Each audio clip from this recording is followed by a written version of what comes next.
ಬೆಳ್ಳಂಬೆಳಗ್ಗೆ ವಾರ್ಡ್ಗಳಿಗೆ ಭೇಟಿ ನೀಡಿದ ಅಧ್ಯಕ್ಷರು ಮತ್ತು ಉಪಾಧ್ಯಕ್ಷರು. ಶಿಡ್ಲಘಟ್ಟ ನಗರದಲ್ಲಿ ಗಣೇಶ ಹಬ್ಬದ ಅಂಗವಾಗಿ ಮುಂಜಾನೆ 5 ಗಂಟೆಗೆ ಪೌರ ಕಾರ್ಮಿಕರ ಹಾಜರಾತಿಯನ್ನು ಪಡೆದು ಪ್ರಮುಖ ಸಮಸ್ಯೆಗಳ ಬಗ್ಗೆ ಮಾಹಿತಿಯನ್ನು ಪಡೆದರು.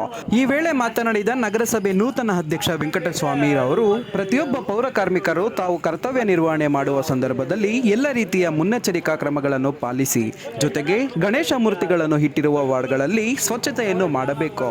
ಶಾಸಕರ ಸೂಚನೆಯಂತೆ ಸ್ವಚ್ಛತೆಗೆ ಆದ್ಯತೆ ನೀಡಲು ಕ್ರಮಗಳನ್ನು ಕೈಗೊಂಡಿದ್ದೇವೆ. ನೀವು ಕರ್ತವ್ಯ ನಿರ್ವಹಿಸುವ ಸಮಯದಲ್ಲಿ ಅಲ್ಲಿನ ಜನರ ಜೊತೆ ಉತ್ತಮ ಸಂಬಂಧವನ್ನು ಹೊಂದಬೇಕು ಎಂದರು.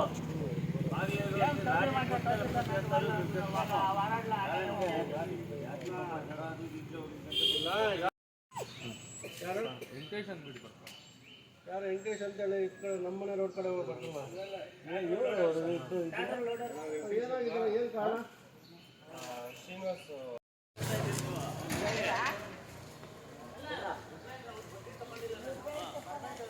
ವಾಟರ್ ಮ್ಯಾನ್ ಇಲ್ಲ ಮೈನು ಇಲ್ಲ, ಅವ್ರಿಗೆ ಏನಾದ್ರು ನೀವೇ ಸಂಬಳ ಕೊಡಂಗೆ ಮಾಡಿ ಅಂದ್ರೆ ವಾಟರ್ ಮ್ಯಾನ್ ಯಾರನ್ನು ಒಂದು ಅರೇಂಜ್ ಮಾಡಿ.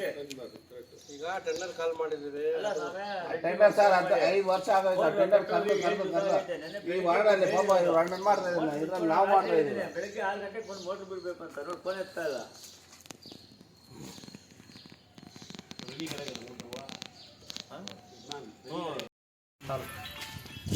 ಅಂತ ಕ್ಲೀನ್ చేపించేసి దానికి ఎంత ఇది మరి దీన్ని చాలా పడుతుంది.